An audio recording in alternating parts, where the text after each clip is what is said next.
यद्वैत गदाधर श्रीवासदि गौर भक्त वृंद। हरे कृष्णा कृष्णा कृष्णा हरे हरे, हरे Ram Ram Ram Hare Hare. Everybody please chant with me. हरे कृष्णा कृष्णा कृष्णा हरे हरे, हरे राम राम राम हरे हरे। जय हो। सबका बहुत बहुत धन्यवाद है कि आज आपने हमें इस कार्यक्रम में निमंत्रण दिया। बहुत दिनों बाद हमारा ये मीटिंग हो रहा है, तो मैं सोच रहा था कि कौन से विषय पर बात की जाए। तो कुछ मूलभूत चीजें जो हैं भक्ति में, मुझे लगा उस पर ही विचार करना चाहिए। क्या होता है कि मैंने सुना था कि जब भी इंडिया के कोई बैट्समैन, स्कोर करने वाले बैट्समैन जब कोई स्कोर करना बंद कर देते, समझो बार बार 0, 5, 6 ऐसे रन पे आउट होते थे, तो वो सचिन तेंदुलकर के पास जाते थे। सर, रन्स नहीं बन रहे हैं, कुछ करना चाहिए, आप बताइए क्या करें, हमारी कौन सी गलती हो रही है। अपने वीडियो फिल्म दिखाते थे कि हमारा स्टाइल, हमारा स्किल, टेक्निक कैसा है। तो सचिन तेंदुलकर जी का एक मुझे बहुत अच्छा अप्रोच लगा इस बात पर, बहुत सुंदर। जो होते हैं ना वो highly professional people, they don't talk about big things, they always talk about basics. तो लोग क्या सोचते हैं कि मैं भी वर्ल्ड फेमस बैट्समैन के पास जाकर कुछ सलाह लेने गया हूँ, तो मुझे कोई अच्छे ऐसे स्ट्रोक बताएगा, कवर ड्राइव या हुक या स्वीप या no, so many things are there. तो वो क्या करते थे, वो बैट्समैन जो कितना भी बड़ा होगा, इंडियन टीम का होगा या लोकल टीम का होगा या स्टेट टीम का होगा, उसको क्रीज पर लेके जाते थे। ध्यान से सुनना, आप लोगों को सबको क्रिकेट के बारे में नॉलेज है, मैं जानता हूँ। तो उनको क्रीज पर लेके जाते थे और कैसे खड़े रहना है बैट लेके, उसको कहते हैं स्टैंस। स्टैंस यानी बैट हाथ में लेके कैसे खड़े रहना है, ये सिखाते थे। उम्मीद है आपको समझ में आया होगा। बैट लेकर क्रीज पे खड़े होने को सीखना, ये ABCD भी नहीं, ए के नीचे का काम है ये, इतना फाउंडेशनल वर्क है ये ABCD। और जो बैट्समैन, बड़े बड़े बैट्समैन इंडियन टीम में सहभाग लेने के बाद में स्कोर करना बंद कर देते थे, जल्दी जल्दी आउट होते थे, उनका सबका प्रॉब्लम उनके स्टैंड्स में हुआ करता था। उनके क्रीज पर खड़े होने में ही गलती होती थी, जो कभी आप सोचेंगे भी नहीं कि इतना बड़ा बैट्समैन स्टेज पे खड़ा रहने को भी मिस्टेक कर रहा है। जैसे आपको मैं पूछूंगा, आप रात को सोते हैं ना सब लोग, अब बोले क्या सर आप प्रश्न पूछते हैं, आप सब लोग रोज खाना खाते हो ना, तो मतलब इट्स अंडरस्टूड कि आप सब लोग रोज खाना खाते रहो, साथ में सोते हैं। तो वैसे ही क्रीज पर खड़े होना, तो क्या इतनी बड़ी बात है, इतना सालों से क्रिकेट प्रैक्टिस कर करके इंडियन टीम में प्रवेश मिला है, लेकिन उन लोगों का भी क्रीज पर खड़े रहने में ही गलतियां हुआ करती थी। उसी को सचिन तेंदुलकर सुधारते थे और फिर वो बैट्समैन स्कोर करना वापस आरंभ करते थे। इसी तरह से स्पिरिचुअल लाइफ, अगर आप बोलेंगे ना स्पिरिचुअल लाइफ, ये बहुत ऐसा एक एसोटेरिक शब्द है। Wow, I am doing spiritual life, मैं स्पिरिचुअल लाइफ फॉलो कर रहा हूँ। Imagine, no I am spiritual, I am not ordinary.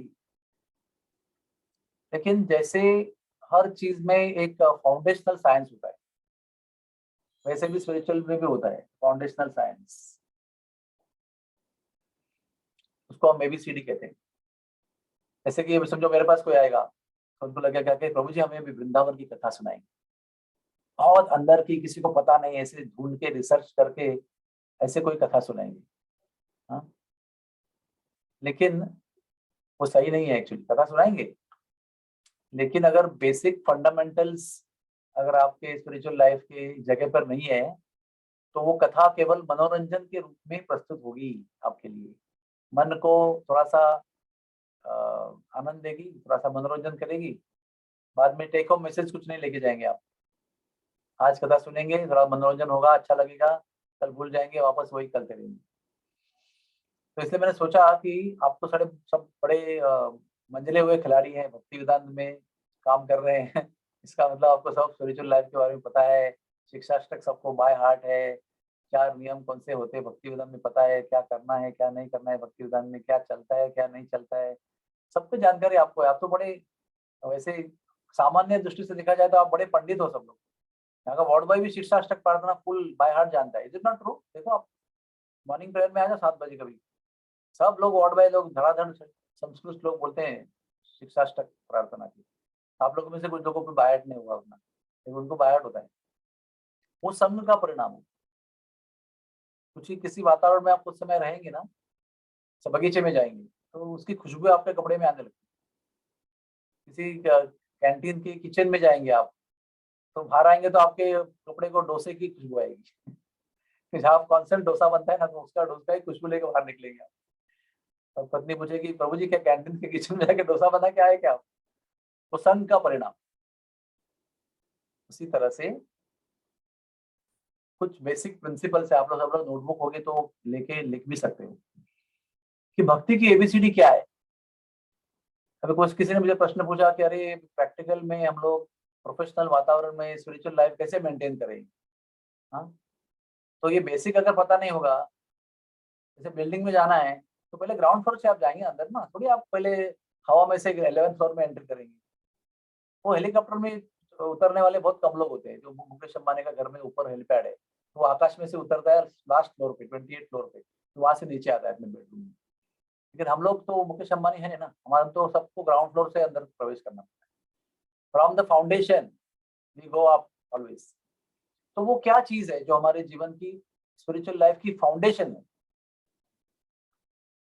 वो है अधौ श्रद्धा तथा साधु संग तथा भजन क्रिया तथा अनर्थ निवृत्ति तथा निष्ठा तथा रुचि तथा आसक्ति तथा रुचि तथा आसक्ति तथा भाव तथा प्रेम। ये हमारे भक्ति के 9 स्टेज हैं। और कोई भी व्यक्ति हो, कोई भी संत हो या कोई नवसिखा भक्त हो, सब लोगों को इसी स्थिति से आगे जाना है। कोई भी ऐसा नहीं कह सकता कि मैं जन्म से ही भाव की स्थिति में हूँ। ये सब भ्रम है लोगों का। और अगर भाव की स्थिति में भी कोई होगा तो उसका रूट श्रद्धा में होगा। उसका रूट शुरुआत, जिसका भी फाउंडेशन, बिल्डिंग का फाउंडेशन कभी दिखता नहीं हमको। अभी हमारा भक्ति विद्या हॉस्पिटल है, 6 मंजिल का हॉस्पिटल, अभी 7वां मंजिल भी हो गया, पीछे का तो 9 मंजिल का हो गया। लेकिन आप लोगों में से बहुत लोगों ने इसका फाउंडेशन देखा होगा, उसमें 2 बेसमेंट के नीचे भी बहुत बड़ा फाउंडेशन है, तो कभी किसी को दिखता नहीं है। वो एक अदृश्य चीज हो जाती है बिल्डिंग बनने के बाद। वैसे कोई अगर संत बहुत ऊंची अवस्था में पहुंच गया है, फिर भी उसके रूट्स जो है वो श्रद्धा में होते हैं, ध्यान रखना। तो सबसे पहली बात जो है, हमें भगवान पर श्रद्धा होनी चाहिए। तो श्रद्धा कैसे आएगी? तो श्रद्धा श्रवण से आती है। किसी के विषय में अगर आपको अमेरिका पर श्रद्धा चाहिए तो हमको अमेरिका के बारे में सुनना पड़ेगा। You have to listen about America, कि अमेरिका देश है, वहाँ पर गोरे लोग रहते हैं, ऊंचे होते हैं, गोल्डन हेयर वाले होते हैं, नीली नीली आंखें होती हैं उनकी, ऐसे वैसे बहुत सारे वर्णन आपको वहाँ पर, सब एकदम टेक्निकली सब बढ़िया होता है, सब कुछ टाइम पे होता है, रास्ते भी साफ होते हैं, रास्ते अच्छे होते हैं। तो आप जब सुनेंगे तो आपके अंदर श्रद्धा का विकास होगा। तो श्रद्धा का विकास होने के लिए सत्संग की आवश्यकता है, जिसमें हम श्रवण करते हैं। तो श्रवण कहाँ होता है? सत्संग में होता है।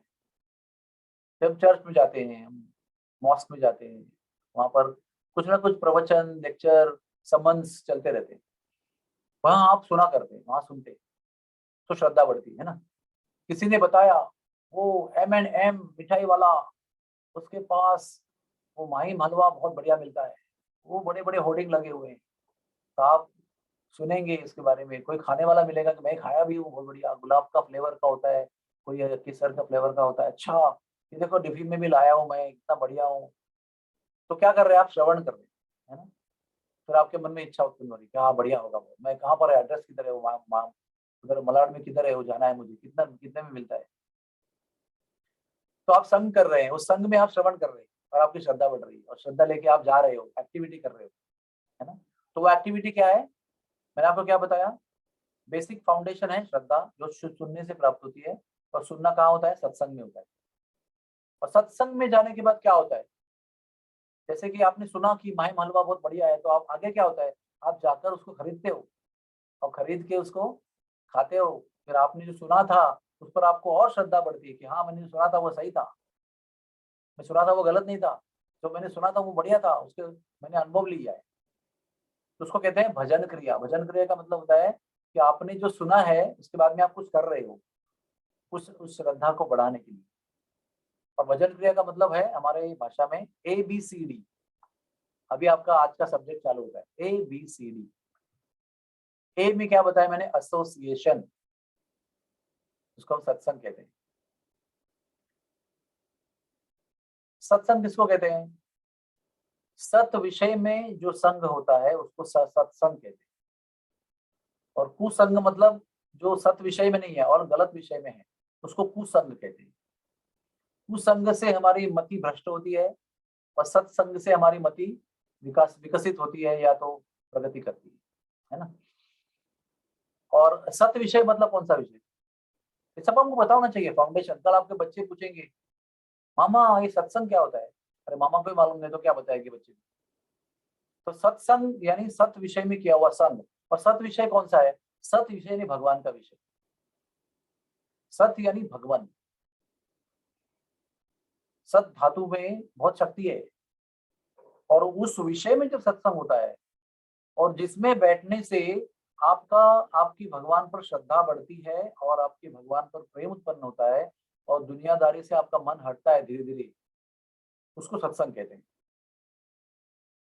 अगर कोई कथा में आप बैठे और आपकी पैसे कमाने की इच्छा बढ़ गई, मतलब आपका सत्संग नहीं हुआ। प्लीज अंडरस्टैंड, सत्संग में आप बैठे सही रूप में दिल से, तो आप में क्या दिखेगा, आपके अंदर भगवान के विषय में कल से अधिक प्रेम आज मिलेगा और दुनियादारी के प्रति आपकी आसक्ति कल से आज कम होगी। अगर ये परिणाम नहीं हुआ तो आपका सत्संग नहीं हुआ। जैसे आपको बुखार आया और आपको क्रोसिन दिया, तो उसका परिणाम क्या होना चाहिए, बुखार उतरना चाहिए। अगर क्रोसिन लिया और बुखार नहीं उतरा, मतलब आपने कुछ लेने में गड़बड़ किया है, या तो आपने डमी दवा लिया है, नकली दवा लिया है, कोई गलत दुकान से लिया है। लेकिन अगर सही सत्संग सही क्रोसिन आपने लिया है, तो आपको बुखार टाइफाइड का हो या TB का हो, आपको बुखार टेम्पररी क्यों ना उतरना ही है 6 घंटे। This is called acid test. इसलिए पहले आप तय करना कि आप जहां बैठ के जहां जो कुछ सुन रहे हो वो सत्संग है, इस व्याख्या में बैठता है कि नहीं बैठता है। That is the first acid test. You can just sit anywhere in the world, यहाँ पर ऐसे सब लोग सैफरन कपड़ा पहन के दाढ़ी बढ़ा के बैठे हैं तो वहां सत्संग चल रहा है। Don't think like that. उनका चर्चा का जो विषय है वो भगवान का होना चाहिए, तो ही उसको आप सत्संग कह सकते हैं। बाहरी दिखावे से कोई चीज सत्संग नहीं होती है। सब सैफरन पहन के लोग बैठे हुए हैं, सन्यासी का वस्त्र पहन के, दाढ़ी बड़ी, किसी की काली, किसी की गोरी, किसी के बड़े लंबे बाल, किसी का बड़ा तेजस्वी आंखें होंगी, लेकिन विषय की चर्चा चल रही है वहां पर कि कैसे अच्छा खाना चाहिए, कैसे अच्छा भोग लेना चाहिए, कैसे अच्छा ये करना चाहिए, तो वो सत्संग नहीं है। Please understand. या कभी कभी सोचते हैं कि मैं ना 4 भक्तों को लेकर उधर सिनेमैक्स में पिक्चर देखने गया, मैं सत्संग में पिक्चर देखा, in the association of devotees. सत्संग नहीं है। केवल तिलकधारी लोगों के साथ बैठ के अगर आप पिक्चर देख रहे हो, टीवी देख रहे हो, कोई कार्टून देख रहे हो, कुछ देख रहे हो, सत्संग नहीं है वो। अरे मैंने भक्तों के साथ देखा, गलत लोगों के साथ नहीं देखा। नहीं, उन लोगों के साथ में आपको करना भी वही है जो भगवान के विषय में। Okay, I think enough discussion on सत्संग। व्हाट इज सत्संग, यू टू अंडरस्टैंड कि जो आपको स्पिरिचुअली अपलिफ्ट करता है उसी को सत्संग कहते हैं। केवल तिलकधारी और धोतीधारी और कुर्तीधारी लोगों के साथ बैठना ये सत्संग नहीं है। Okay, number 1। तो सत्संग का परिणाम क्या है कि सत्संग के, अगर आपको सत्संग मिला है तो आपके जीवन में साधना प्रवेश करेगी। साधना यानी एक फॉर्मूला प्रवेश करेगी। आपको जब करना है, आपको 4 नियमों का पालन करना है, आपको मांसाहार नहीं करना है, आपको व्यभिचार नहीं करना है, आपको नशा नहीं करना है, आपको जुआ नहीं खेलना है, आपको शास्त्र पढ़ना है। धर्मम तो साक्षात भगवत प्रणीतम, भगवान ने कहे हुए, बाइबल में भी कहा है, scripture is word of God, भगवान के मुख से निकला हुआ शब्द है शास्त्र, उसको पढ़ना है। तो ए क्या हुआ, सत्संग एसोसिएशन। बी क्या हुआ, बुक्स, आपकी भाषा में सिंपल एकदम। बुक्स यानी हम लोग भगवान के विषय में ग्रंथ पढ़ते हैं। भगवान ने भगवत गीता दी है, भगवान ने बाइबल दिया है, भगवान ने कुरान दिया है, भगवान ने उपनिषद दिया है, भगवान ने भागवतम दिया है, भगवान का शब्द है वो, तो उसको हम सुनते हैं, उसको हम पढ़ते हैं, तो बुक्स हो गया। हाँ, ए बी हो गया। फिर सी क्या हो गया, चैंटिंग, हमारी भाषा में भगवान के नाम का जप। हर धर्म में कहीं भी आप जाओ, सब धर्म में भगवान का नाम कॉमन है। अपने अपने धर्म में जो भगवान का अंडरस्टैंडिंग है वो नाम को समझ के उस नाम को पुकारते हैं, लेकिन भगवान के नाम को पुकारना ये कॉमन है सबके अंदर, चाहे आप क्रिश्चियन हो, हिंदू हो, मुस्लिम हो, ईसाई हो, कुछ भी हो आप। तो सी इज अ मस्ट। अगर सत्संग में गए और सी आपने एक्सेप्ट नहीं किया तो सत्संग बेकार हो गया, यूजलेस हो गया। स्नान किया और फिर मट्टी में डोल के आया, इस तरह से है। सत्संग में गए मतलब स्नान जैसा हो गया, लेकिन स्नान के बाद भी आके मट्टी में लोटपोट हो गया तो क्या फर्क, क्या फायदा उसका। तो सत्संग का फल है भगवान नाम, और वो होती है साधना कि भाई दिन में मुझे इतना करना है, इतने बजे उठना है, स्नान करके बैठना है, भगवान के नाम को पुकारना है, ध्यान से पुकारना है, टीवी ऑन करके और मेरा यूट्यूब ऑन करके वो जप नहीं करना है। हमारे ऐसे कई लोग हैं, मैं जानता हूँ, 24 माला करते हैं बट टीवी के सामने बैठ के करते हैं। अरे सीरियल देख के हाथ हाथ में माला होती है, सीरियल देखते हैं दिल से एकदम, और कभी 24 माला खत्म होती पता नहीं चलता, नहीं 24 माला पूरा हो गया मेरा। ये साधना है उनकी, मतलब हमको साधना का अर्थ ही पता नहीं है। साधना का पहला अर्थ है dedication. You have to be dedicated, you have to be committed, you cannot be just casual about it, है ना।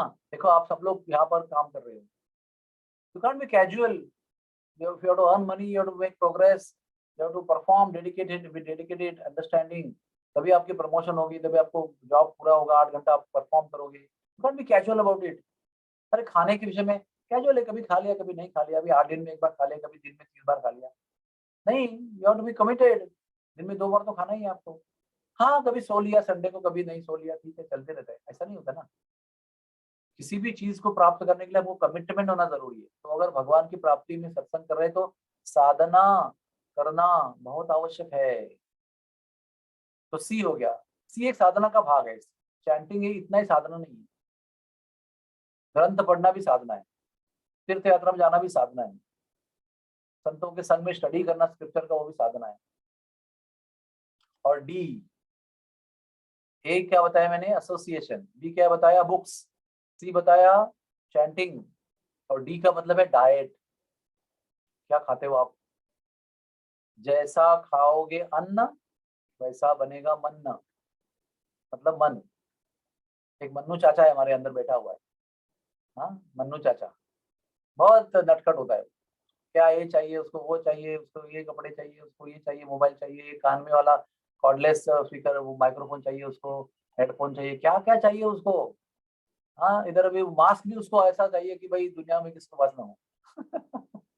कल तक तो दुनिया में मास्क भी नहीं था, आज मास्क भी मेरी मम्मी ऐसा चाहिए कि मैचिंग चाहिए मुझे। तो मन्नू चाचा जो है ना वो बहुत शरारती, इतनी डिमांड है उसकी, क्या कहें आप।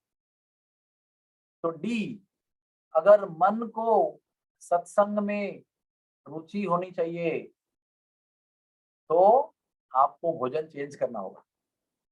ये मत समझो कि आप कुछ भी खाएंगे तो आपके भक्ति का विकास होगा, क्या फर्क पड़ता है, भक्ति का और भोजन का कनेक्शन क्या है, कुछ नहीं है। ऐसे आपको दुनिया में बहुत लोग मिलेंगे, दुनिया में आपको ऐसे बहुत लोग मिलेंगे जो विश्वास के साथ कहते हैं कि भक्ति और खाना इसका कोई कनेक्शन नहीं, नो कनेक्शन। तो आपको पता होना चाहिए कि आप जो चीज खाते हो, बहुत लोगों को इस विषय पर बहुत संदेह होता है, लेकिन मैं आपको बताना चाहता हूँ कि अन्न जो है ना उसके 2 अंग होते हैं। जैसे समझे आप अभी होटल में कैंटीन में गए और आपने उत्तप्पा मंगाया, उत्तप्पा आया चटनी और सांबार के साथ, तो उसका एक बाह्य स्वरूप है, उड़द दाल का बना हुआ है, उसको पीला रंग आता है, चने की दाल डालते हैं उसके अंदर, और उसमें होल भी होते हैं, बहुत गरम गरम होता है, सांबार होता है ब्राउन रंग का, और हरी रंग की चटनी होती है। तो वो हो गया बाह्य स्वरूप, हाँ वो भी इंपॉर्टेंट है, ऐसा दिखता है उसके ऊपर खाने का दिल करेगा, नहीं तो आप बोलेंगे बोरिंग है बहुत।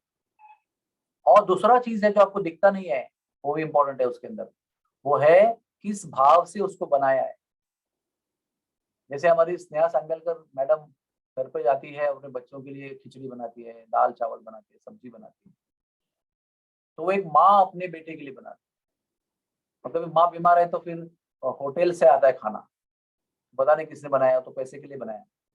तो माँ की सिंपल दाल चावल में जो आनंद है वो बाहर के डोसे में भी नहीं आएगा, क्योंकि डोसा बनाने वाला व्यक्ति जो है ना, वो आपको जानता नहीं, वो आपके प्रेम से नहीं बना रहे हो, वो नौकरी है उसकी, वो आप ऑर्डर किया बनाया उसने, इट्स अ ड्राई रेसिप्रिकेशन। हाँ, तो वो भाव जो है ना वो ज्यादा इंपॉर्टेंट है, मैं इसलिए बता रहा हूँ आपको। वो भाव आपके मन को नरिश करता है, पोषित करता है। और जो डोसा है वो आपके शरीर को नरिश करता है। प्रोटीन्स है तो मसल में जाएगा, ये कार्बोहाइड्रेट और पे जाएगा, कार्बोहाइड्रेट प्रोटीन्स फैट सब मिलेगा आपको उसके अंदर, शरीर को पोषित करेगा। लेकिन जो उसके पीछे का जो भाव है वो आपके आत्मा को या तो दूषित करेगा या तो पोषित करेगा, दोनों में से एक। इसलिए कभी किसी लोगों को बहुत आश्चर्य होता है, अरे आप बाहर नहीं खाते हो, क्यों नहीं खाते, होटल में नहीं खाते हो, you are not a commoner. हाँ, वी डोंट ईट। अरे ट्रेन में आप रहिए, सफर करने वाले हो, 24 आवर्स सब कुछ खाने वाले नहीं है। नहीं नहीं, हम घर से लाते हैं। बाहर अगर खाना पड़ेगा, घर से नहीं मिला तो हम लोग केला खाएंगे, लेकिन वो नहीं खाएंगे, क्योंकि हम अपनी इतने सालों की साधना की हुई चेतना को रिस्क नहीं करना चाहते कि किसका भी हाथ का खाना खाने। We don't want to take our risk. भले उपवास करेंगे, केला खाएंगे और खजूर खाएंगे, नो प्रॉब्लम, डजंट मैटर, कोई जिंदगी खत्म नहीं होती। तो वो चीज, दो चीज है। अभी हम प्रसाद क्यों खाते हैं? बिकॉज प्रसाद वो अन्न है जो भगवान को भोग लगाकर प्रेम से उनके लिए बनाते हैं, उनको प्रेम से भोग लगाते हैं, और वो फिर भगवान के अर्पण करने के बाद में हम उसको भगवान का प्रसाद के रूप में खाते हैं। उसमें बहुत शक्ति होती है, वो चाहे वही डोसा होगा, कोई प्रॉब्लम नहीं है उसके अंदर। लेकिन वो भगवान को अर्पण करके खाएंगे ना, तो उसका जो सूक्ष्म भाग है ना, सूक्ष्म भाग जो आपको दिखाई नहीं पड़ता है, भाव, वो परिपूर्ण और पवित्र होगा। वो आपके आत्मा को पोषण देगा, आत्मा आपका आत्मा की उन्नति करेगा, आत्मा को शुद्ध करेगा वो। इसलिए कुछ भी खाना इज नॉट गुड। मनुष्य के जीवन में खाने में चॉइस होता है। देखो, कुत्ता बिल्ली में होता है क्या? कुत्ता आके बोलेगा अरे आज आपको पंजाबी खिलाओ, तो कुत्ता कभी बोलता है आपके? आपका पेट कुत्ता बोलेगा क्या कितने दिन हो गया आपने पराठा नहीं खिलाया, वो चावल ही खिलाते हो, दूध चावल, कभी तो डोसा भी खिलाया करो, ऐसा कुत्ता बोलता है क्या? नहीं। मनुष्य के जीवन में ही एक खाना एक बड़ा विषय है कि हमको ये खाना है, किसी को पाव भाजी खाना है, किसी को डोसा खाना है, किसी को मसाला डोसा खाना है, किसी को पराठे खाने हैं, किसी को क्या खाना है। तो इतना सारा मनुष्य के जीवन में खाने के विषय में नॉलेज है और इच्छाएं हैं। तो ये बहुत इंपॉर्टेंट सब्जेक्ट है, क्योंकि उससे हमारी मन की जो प्रवृत्ति है वो बदलती है, किस टाइप का खाना खाते हैं हम। खाना बेसिकली 3 टाइप का होता है। एक होता है सात्विक, तो सिंपल है, वेजिटेरियन है, और ज्यादा स्पाइसिंग नहीं किया उसके अंदर, बहुत सिंपल, एकदम नाइस, वेरी पीसफुल। दूसरा है राजसी खाना, यानी कि बहुत चटपटा। हाँ, यहाँ से खाएगा तो कान में धुआं निकलेगा। एकदम स्पाइसी, कभी बहुत तीखा तो बहुत खट्टा, या बहुत ऐसे जला हुआ, या बहुत कुछ कुछ करते हैं उसके अंदर। बहुत लोगों को पता है, यहाँ पर मैं देख रहा हूँ हंस रहे हैं सब लोग, उनको पता है। क्योंकि वो जैसे पानी पूरी खाते हैं ना वो चौपाटी पर, तो भैया को बोलते हैं भैया अच्छा बनाना, तो खाते ही कान में धुआं निकलता है, मतलब अच्छी ही पानी पूरी अच्छी। सो उसको राजसी खाना कहते हैं, जो बहुत चटपटा होता है। वो पानी पूरी से हमारा दुश्मनी नहीं है, हम लोग आई लाइक पानी पूरी वेरी मच, तो प्रॉब्लम नहीं है। हमारे घर पे भी बनता है, भगवान को भोग लगाते हैं बढ़िया करके, और खुद भी खाते हैं उसको। और थर्ड खाना जो है ना वो तामसी खाना। तामसी खाने की व्याख्या क्या है? कि किसी की हत्या करके वो बनता है, बिना किसी की हत्या किए वो नहीं बनता है, उसको तामसी खाना कहते हैं। और अगर हत्या करके नहीं बनाया होगा तो और एक तामसी खाने का टाइप है कि आपने बनाया खाना और 4 घंटे 5 घंटे के बाद बासी खाया, तो वो तामसी बन जाता है। बनना तो अभी सात्विक था, लेकिन जब भी खाने का समय आया तो अभी तक वो तामसी हो चुका है, पुराना हो गया वो। जैसे बिस्किट है, वो तामसी होता है, क्योंकि हमेशा वो कभी पता नहीं बनाया, तभी आप खा रहे हो उसको। बिस्किट क्या क्या रखे रहे, दुकान में रखे रहते हैं, आप बोलते हैं मुझे वो चाहिए, और लिखा है उसमें जनवरी 2022। और आप नवंबर 22 में खा रहे हो उसको। इट्स ऑल बासी। तो हमें सात्विक खाना बनाना है, और वो भगवान को अर्पण करके विशुद्ध सात्विक बनाना है उसको, make it purest. And then eat. उस खाने से अगर 6 बिंदु खून भी बनेगा ना, तो वो 6 बिंदु खून भी आपके दिमाग को स्वच्छ करेगा। तो ये हमारे ABCD हो गए। आप लोग केवल ABCD फॉलो करेंगे ना, तो भी आप भगवान के धाम तक पहुंच सकते हैं, कोई प्रॉब्लम नहीं। क्या करना है? बिना भगवान को भोग लगाए कुछ नहीं खाना है। बिस्किट भी खा रहे हो तो भी भगवान को भोग लगाए खाओ, ये मैं कह रहा हूँ। नित्य नियम से भगवान के नाम का जप करो। और नित्य नियम से, जैसे हम लोग नित्य नियम से मार्केट जाते हैं सब्जी लाने के लिए, है ना, रोज जाते नहीं, लेकिन 3 दिन में 4 दिन में आते हैं, सब्जी लेके आते हैं, अपना नित्य नियम है। 3 महीने में जाके नए कपड़े लेके आते हैं, भाई कपड़े फट गए, अभी क्या करें, टॉवेल फट गया, सॉक्स फट गए, सर्दी आ रही है, तो हम लोग नित्य नियम से शॉपिंग करते हैं जरूरत के लिए, है ना। वैसे ही आत्मा की ये जरूरत है कि नित्य नियम से आपको सत्संग करना है, उसमें कोई चॉइस ऐसा नहीं होना चाहिए। फिर आप आध्यात्मिक जीवन में पीछे हटेंगे अगर आप चॉइस करेंगे, नहीं अभी मूड नहीं आ रहा है मेरा, आज संडे को सोने का दिल कर रहा है, अब सत्संग में नहीं जाएंगे, तो क्या होगा, उतनी आध्यात्मिक प्रगति नहीं होगी। जहां तक कमिटमेंट होगा आपका, ये करना ही है। देखो हमारे यहाँ पर संदेश पिंपड़े बैठे हैं, हाँ, इनका एक बड़ा टीम है, जयवंत संघ, संदेश पिंपड़े, राजन संघ, ये सब लोग संडे में वहां पर अपने मंदिर जाकर दिन रात अपनी सेवा देते हैं। पूरा छुट्टी का दिन भगवान के चरणों में रहते हैं, दिन रात उनका टाइम टेबल बटा हुआ है, सब लोग कोई ड्रेसिंग कर रहा है, कोई खाना बना रहा है, कोई प्रोग्राम में लेक्चर दे रहा है, कोई डांसिंग कीर्तन कर रहा है, फुल डे मंदिर में रहते हैं। अभी बोलेंगे आज नहीं जाएंगे, तो फिर उनको आनंद नहीं आएगा, बोर हो जाएगा, भले सोएंगे घर पे, लेकिन आनंद आनंद नहीं आएगा, क्योंकि उनको अभी वो सत्संग की और सेवा करने की आदत लग गई है। तो अच्छी आदत है, आदत तो सबको लगती है, अच्छी या बुरी, सबको होती है आदत, अच्छी या बुरी, कोई आदत के बिना फ्री नहीं है। तो मेरा पॉइंट ये है कि नियमित रूप से ये करना है। अभी लास्ट में मैं ये बात करूंगा आपसे, ये प्रश्न का उत्तर दूंगा कि अपने वर्किंग हैवी प्रोफेशनल कंडीशन में अपना स्पिरिचुअल लाइफ कैसे मेंटेन करना है। हाँ, देखो, आपको 12 बजे खाना खाना है, तो क्या क्या होता है बताओ। सबसे पहले पिछली शाम को सब्जी आती है घर पे, आती कि नहीं। वे आपने 12 बजे खाना है, आपको 9 बजे फ्रिज खोला तो वो सब्जी नहीं उसके अंदर, तो खाना कैसे बनेगा। तो अगर आपको खाना सीरियसली बनाना है, आपको we are very serious about it, तो पहले आप देखेंगे सब्जी है क्या। तो पहले शाम से, अभी मेरे घर पे आज मेहमान आए थे, तो मेरी पत्नी ने कल से सब प्लानिंग करके रखा था, क्या चाहिए, गाजर चाहिए, कॉलीफ्लावर चाहिए, ये चाहिए, फलाना चाहिए, कौन चाहिए, वो सब कुछ रेडी था घर पे। वैसे अपने आप कौन सब्जी नहीं बनती है, कौन ढूंढना पड़ता है मार्केट में, और वो अवेलेबल होकर टाइम पे मिलना चाहिए, फिर वो बनाते हैं। उसी तरह से ये, अगर आपको प्रोफेशनल लाइफ में कृष्णा कॉन्शियस रहना है, तो आपको ना सुबह उठकर अपना पेट्रोल टैंक फुल करना पड़ेगा। अभी आपको कल पुणे जाना है समझो, तो आप रास्ता में नहीं भरते, आप पहले ही देखते हैं कि अपना गाड़ी का टैंकर खुला है, फुल है, हवा हवा फुल है, सब कुछ ठीक है, ऑयल डाल के रखा है, गाड़ी एकदम फिट पैट रेडी है, तो आप सभी 5 बजे निकल सकते हो। 5 बजे उठ के आप देखेंगे नहीं पेट्रोल है कि नहीं उसके अंदर, गाड़ी में हवा ही नहीं है। हाँ, उधर वाटर टैंक में वाटर ही नहीं है, ऑयल टैंक में ऑयल बहुत सारा कम हो गया है, काला काला हो गया है, ऐसा नहीं होता है ना। उसी तरह से अगर आपको वर्क कंडीशन में, प्रोफेशनल लाइफ में अगर कृष्णा कॉन्शियस रहना है, भक्ति में रहना है, स्पिरिचुअल में रहना है, तो आपको ना सुबह का टाइम पे जो भगवान ने आपको टाइम दिया, उसमें आपको आपका पेट्रोल टैंक फुल करना पड़ेगा, यानी कि स्पिरिचुअल जो आपका बैटरी है उसको चार्ज करना पड़ेगा। वो आपका मॉर्निंग बैटरी चार्ज होगा ना, तो ये आपका दिन स्पिरिचुअल जाएगा, नहीं तो भूल जाओ आप कितने भी बड़े बड़े भक्त होंगे, 25 साल साधना करते होंगे, दीक्षित होंगे, मंदिर से आए होंगे, कुछ भी होगा, but you will not be able to manage spirituality in your workplace if you are not charging your batteries in the morning. Please understand. तो सिंपल सा उत्तर यही है कि हमको अगर अपने वर्क कंडीशन में स्पिरिचुअल रहना है, तो सबसे पहले मॉर्निंग जो अपना चार्जिंग साधना है वो आपको करना है, उसमें कभी भी कॉम्प्रोमाइज नहीं करना है, कभी किया कभी नहीं किया, अभी उठे नहीं उठे, डोंट डू दैट। कमिटमेंट चाहिए हर चीज में। देखो माँ बनने के लिए भी कमिटमेंट चाहिए, है कि नहीं। हाँ, मैं माँ बनूंगी, बाद में फिर कभी दूध पिलाऊंगी, कभी नहीं पिलाऊंगी, कभी उसको देखूंगी नहीं, तो फिर I don't, I am not interested, ऐसा होता है क्या। नहीं, माँ बनने के लिए कितना कमिटमेंट चाहिए। देखो आप, कितनी माएँ रात को सोती नहीं है, रात को 50 बार उठती है, बच्चे को खांसी आ रही है, बुखार आ रहा है, कितना तकलीफ उठाती है, तो बस कमिटमेंट इज देयर ना, तो ही बच्चे बड़े होते हैं। तो बड़े हम लोग कैसे बड़े हो गए, ऐसे बड़े हो गए, हमारे सभी माओ ने हमारे लिए रात रात जगह जगकर ने गुजारी है ना। सो उसी तरह से पहला ना माइंड सेट बनाना जरूरी है कि I want to be spiritual. ऐसा अपने आप कोई स्पिरिचुअल नहीं बनता है भैया।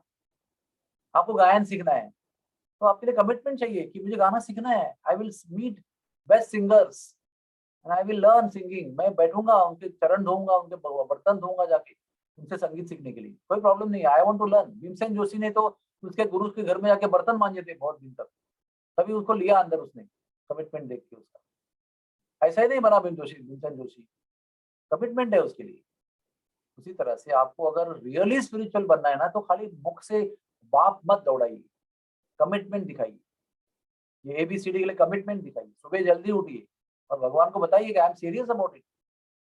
तब जाकर आपके काम की जगह पर आप स्पिरिचुअल हो सकते हो। और आप लोग तो भाग्यवान हो, आपके काम के जगह पर भी सत्संग होता है, काम के जगह में भी प्रार्थना होती है। सुबह 5 मिनट का प्रवचन होता है प्रार्थना में।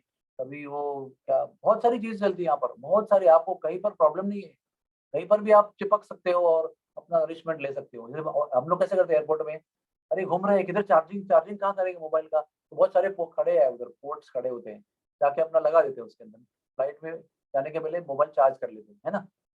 तो जिनको चार्ज करना है वो अपना खंबा ढूंढ लेते हैं, किधर खंबा चार्जिंग का है, जाके एयरपोर्ट में पूछते हैं 4 लोगों को किधर चार्जिंग हो, उधर जाओ।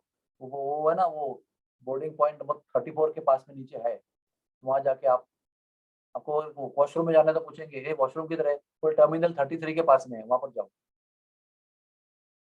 Because you want to go, you have to charge your mobile. उसी तरह से हम लोगों को ना आध्यात्मिक लाइफ के लिए पहला कमिटमेंट होना चाहिए। Don't take spiritual life lightly. चलेगा यार क्या इसमें, हो जाएंगे spiritual. I must by very spiritual person, ऐसा नहीं होता है। उसके लिए सत्संग करना बहुत जरूरी है नियमित रूप से। उसके लिए भगवान नाम लेना जरूरी है, उसके लिए शास्त्र पढ़ना जरूरी है। और बहुत लोगों को ऐसा भाग्य नहीं होता है कि ड्यूटी आवर में सत्संग हो रहा है, ऐसा होता है कभी किधर, नहीं होता है। प्रभुपाद जी की दया से ड्यूटी आवर में हो रहा है, उसका लाभ लेना चाहिए। हमारा कार्य योग कर्मसु कौशलम। योग मतलब भगवान के साथ जुड़ने वाला व्यक्ति जो होता है वो कार्य में भी कुशल हो जाता है। Is expert in doing his work, is expert in managing his variety of work also. Multitasking की बराबर करता है, क्योंकि वो स्किल जो है वो उसको जब करने से प्राप्त होता है। हाउ टू मैनेज, वो भी शांति से, कृष्ण कॉन्शियस वे। तो अपने को ना देखो, परम भाग्य से किसी को सत्संग प्राप्त होता है, ध्यान रखना। मनुष्य जीवन का परम फल जो है ना वो सत्संग है। कितने लोगों को सत्संग मिल रहा है बताओ? सब लोगों को, गलत लोगों का सत्संग मिल रहा है। गिने चुने भाग्यवान लोगों को तो सत्संग मिलता है, और वो भी उसको लाभ नहीं लेंगे तो कैसे चलेगा।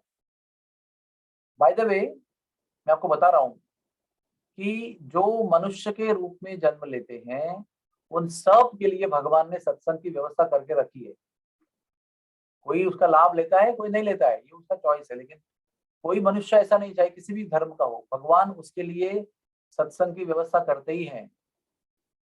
हम लोग उसको लेते नहीं है, बस इतना ही फर्क। क्यों ऐसा भगवान करते हैं? क्योंकि भगवान ने आपको मनुष्य का जन्म दिया ही इसके लिए कि आप उनके पास पहुंच जाए। तो वो दे रहे हैं आपके लिए उनके पास पहुंच जाने के लिए, और उसकी व्यवस्था ही नहीं कर रहे हो, तो वो ढोंगी हो गया भगवान हमारे, ऐसा नहीं ना। भगवान ने जीव को मनुष्य का जन्म दिया है, अगर उनको मिलने के लिए दिया है तो वो उनकी व्यवस्था भी करते हैं। He will expose you, will connect you to spirituality. कहीं ना कहीं आपको कनेक्शन देंगे, आप उसको इग्नोर करेंगे, ये आपका चॉइस है, लेकिन वो देंगे जरूर आपको। इसलिए आंखें खोलकर चलिए, जीवन के लक्ष्य को समझिए। हाँ, जीवन का लक्ष्य खाली शरीर का एंजॉयमेंट करना नहीं है। वो तो आता है जीवन में, जाता है आता है। हाँ, सब कुछ खाने पीने को मिलता है, कपड़ा पहनने को मिलता है, वो सब ठीक है कर्म के अनुसार। लेकिन उसके लिए जीवन नहीं दिया है हमको भगवान ने, उनकी प्राप्ति के लिए दिया है। और उनकी प्राप्ति की मार्ग पर अगर आप अग्रसर नहीं हो रहे हो, प्रगति नहीं कर रहे हो, तो आप, हमारा और आपका मनुष्य जीवन बेकार है। We are wasting our time here. कुछ हाथ में नहीं आएगा, जिंदगी चली जाएगी ऐसी। फिर हम रोते बैठेंगे, अरे इतना बड़ा मौका था। मनुष्य जीवन में ही वो सुंदर मौका मिलता है। चाहे कोई फार्मेसी में हो, कोई सिक्योरिटी में हो, कोई बिलिंग में हो, कोई परचेस में हो, कोई ब्रांडिंग में हो, कोई नर्सिंग में हो, डजंट मेक डिफरेंस। वो तो खाली पेट भरने के अलग तरीके हैं और कुछ नहीं। जीवन जीना है तो भगवान की प्राप्ति के लिए जीना है। और इसमें हमारा ना कन्विक्शन यानी आत्मा, पूरा विश्वास चाहिए उसके अंदर, उसके बिना नहीं होता है। मैं आप सब लोगों को विनती करता हूँ कि जो भाग्य हमको प्राप्त हुआ है ना, कभी कभी क्या होता है ना, लोग बहुत मेहनत करते हैं और कुछ प्राप्त कर लेते हैं, फिर उसको डब्बे में रख देते हैं घर पे। क्या हुआ उसका? अरे वो है कपड़ में रखा है, यूज नहीं किया उसको। अरे उसको लाने के लिए कितना झगड़ा किया आपने, मम्मी मुझे चाहिए वो 2,000 रुपए का एक साउंड बॉक्स है, मुझे चाहिए, मेरे को बर्थडे को गिफ्ट दे दो। इतना झगड़ा किया, रोना धोना हो गया। मम्मी कहता इस हफ्ते में पैसा नहीं है, अगले हफ्ते में देंगे, नहीं नहीं नहीं मुझे बर्थडे को ही चाहिए। मम्मी ने उसको लोन लिया, फाइनली उसको ला के दिया बर्थडे के दिन। और अभी क्या हुआ? सुना क्या? उस बॉक्स को ओपन किया आपने, सुन रहे क्या? नहीं मामा वो तो मैं पता नहीं कहाँ रखा है उसको कपड़ में। मतलब क्या? इतनी मेहनत करके सरपोड़ी करके उसको कन्विंस करके लोन दिलवा के वो 2,000 का बॉक्स बर्थडे को आपने मिलवाया, उसको मिला आपको, और आपने बाद में उसको वैल्यू नहीं दिया।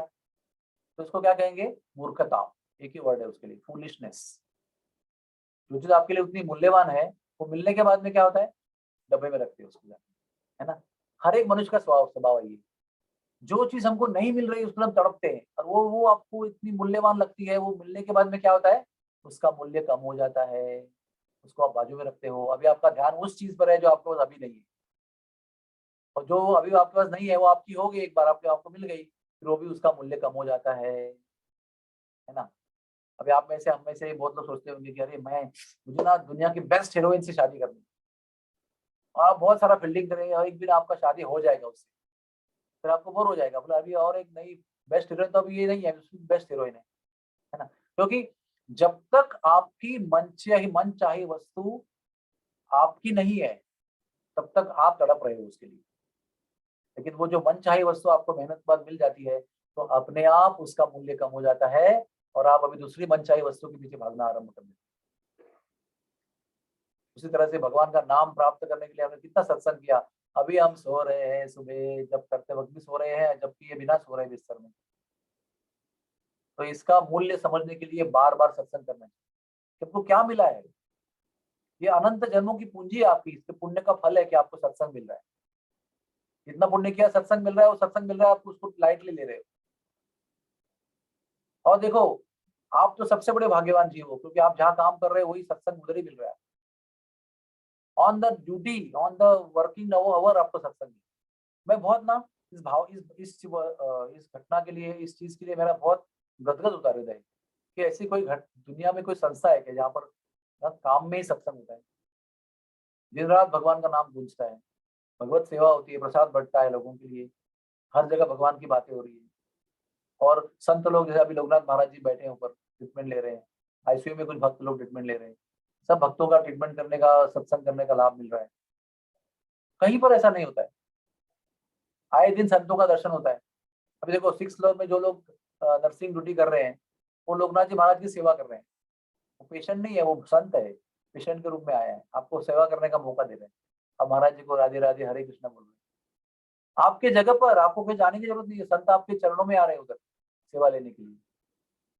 बाकी लोग तड़पते हैं, दूर जाके सेवा करने के लिए तड़पते हैं, महाराज जी कुछ कपड़े हैं क्या धोने के लिए, महाराज कुछ बना के लाऊं क्या आपके लिए? तो नहीं नहीं, सब कुछ है।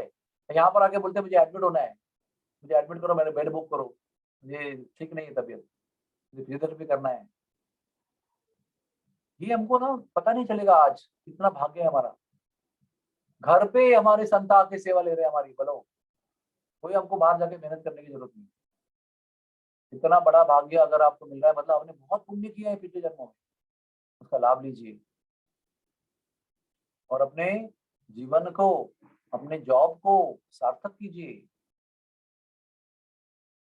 हरे कृष्णा, हरे कृष्णा।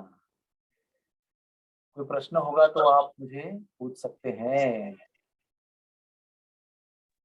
हरे कृष्णा सर. हाँ, कौन बोलते हैं?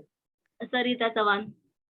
हाँ, हा सर, तुम्ही सांगितलं साधना ना, तर थोडक्यात सांगा साधना कसं करायचं? त्याच्यावर कुठे आहे त्याला बघू दे, व्हिडिओ ऑन आहे का? हाँ ओके, सरिता सरिता, ओके ओके. हाँ, परत सांगा, परत काय प्रश्न विचारला ते? साधना ना, साधना करावी लागेल. फॉर्मूला, अच्छा. भगवान की भक्ति का फॉर्मूला जो होता है वो साधना कहते हैं। और वो साधना का एक हिस्सा है जप करना, दूसरा हिस्सा है कुछ चीज छोड़ना जो अच्छा नहीं है, कुछ चीज लेना जो अच्छी है। जैसे कि खाना सब कुछ भी नहीं है, अभी प्रसाद खाना है, ये साधना का भाग है। और एक साधना का भाग होता है कि आपको कुछ नियम से कुछ पढ़ना होता है। भगवान का विचार जो है ना वो आप ग्रंथ के रूप में, भगवत गीता के रूप में, देखो मेरे पास अभी भगवत गीता है, मैं लेके घूमता हूँ, तो समय तो उसको पे पढ़ता हूँ, वो साधना का हिस्सा है। फिर कुछ साधनाएं रोज की होती है, रोज करना है, कुछ आपको वीकली करना है, या कुछ आपको साल में एक बार करना है। जैसे आपको यात्रा में जाना है, अभी हम लोग अभी यात्रा में लेके लोगों को हिमालय में लेके जा रहे हैं, किसी को वृंदावन लेके जा रहे हैं, तो कभी साल में एक बार होता है। मंदिर में जाना हफ्ते में एक बार हो सकता है ना। फेस्टिवल जन्माष्टमी, रामनवमी, वो कुछ महीने के बाद में आती है, वो भी साधना का हिस्सा है। और एक साधना का हिस्सा है वो है सेवा करना। नियमित रूप से मेरे इनकम से 1 रुपया, 10 रुपये, 100 रुपये मुझे मंदिर में देना है, गाय के लिए देना है, तो भी हमारे साधना का हिस्सा है। तो ये सब जो मिलकर जो फॉर्मूला बनता है ना, उसको साधना कहते हैं। और साधना से क्या होता है, आत्मा की शुद्धि होती है, आध्यात्मिक उन्नति होती है। ओके, और कोई प्रश्न समझ में आया? Very good. और किसी को कोई प्रश्न है? पूछो पूछो, बिना प्रश्न किए कोई प्रगति नहीं कर सकता लाइफ में। ध्यान में रखना एक बात को, मनुष्य ही केवल प्रश्न कर सकता है, और प्रश्न करने के बाद जो उत्तर मिलता है उसी से आपकी प्रगति होती है। बिना प्रश्न के कोई प्रगति नहीं होती। हमारा शास्त्र का क्या मतलब मालूम है आपको? जितना भी शास्त्र है हमारा, वो एक डिस्कशन है दो व्यक्ति के बीच में। भगवत गीता क्या है? अर्जुन कृष्ण संवाद है। श्रीमद् भागवतम क्या है? सुखदेव परीक्षित संवाद है। सारा जो शास्त्र है वो संवाद है दो व्यक्ति के, एक व्यक्ति प्रश्न पूछ रहा है, दूसरा उत्तर दे रहा है। परिप्रश्नेन सेवया। Sir, you had mentioned Yes. how to, I mean, in our busy lives, how to be spiritual, because 8 hours we are in hospital serving, then again when you're way back home or coming to hospital, the work is on. So how do we be committed to the spiritual हाँ, life? तो मैंने वो बताया कि जैसे हम लोग अभी पुणे जा रहे हैं, तो जाने के पहले हम लोग गाड़ी फुल करते हैं। जाने के पहले गाड़ी के टायर में हवा डालते हैं। लाइक दैट, अगर आपको काम की जगह पर कृष्णा कॉन्शियस रखना है, कौन बोल रहे हैं?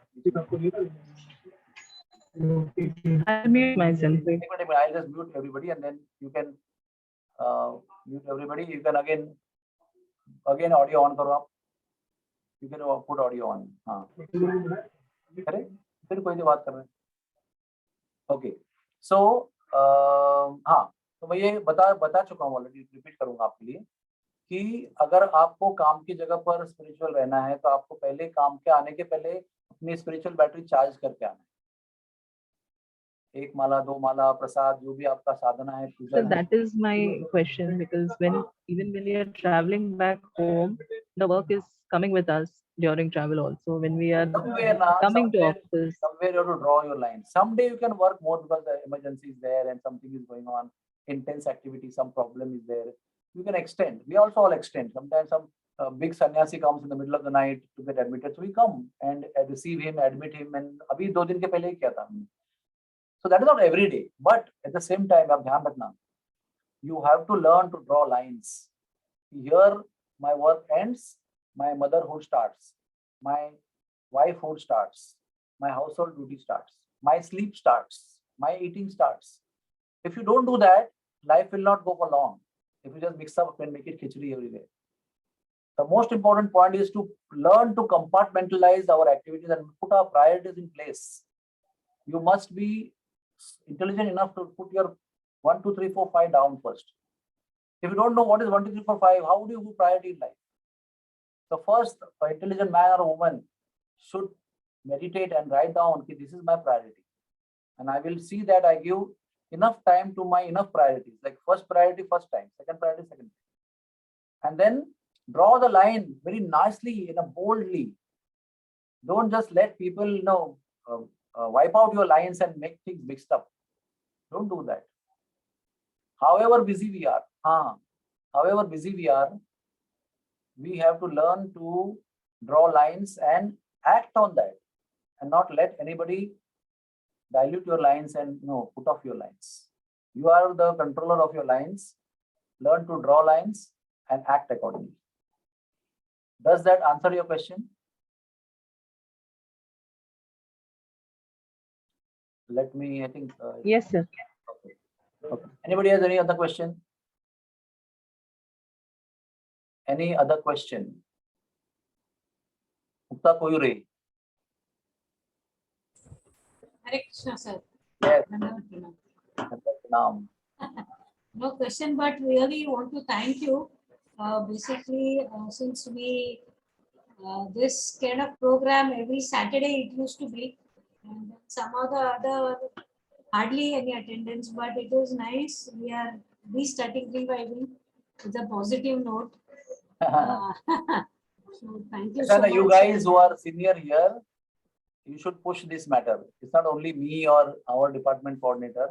Right, You right, have to right. show some desire and inclination. See, you are in the place where abundance of these things are available. You need to draw it from yourself.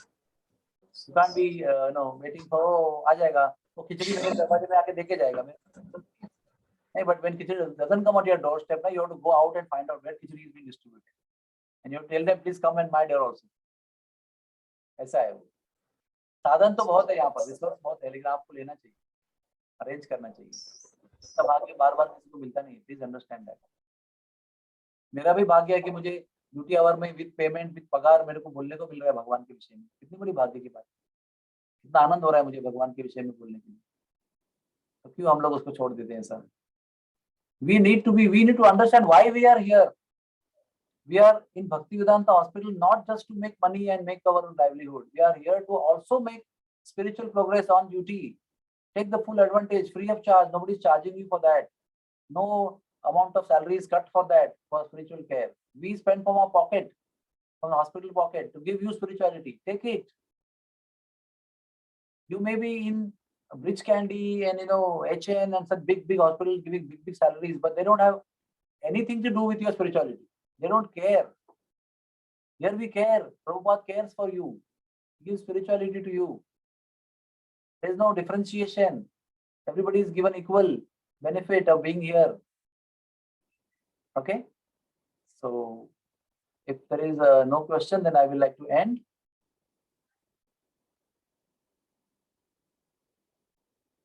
Okay?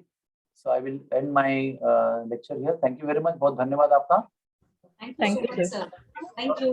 और Hare Krishna. Thank you बहुत हरे शुक्रवार को अगर आप हाँ next Friday वापस हाँ कर सकते हैं.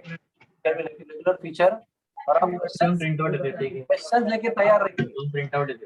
क्वेश्चन लेके तैयार रहिए, फिर उसमें आनंद आएगा. Thank you.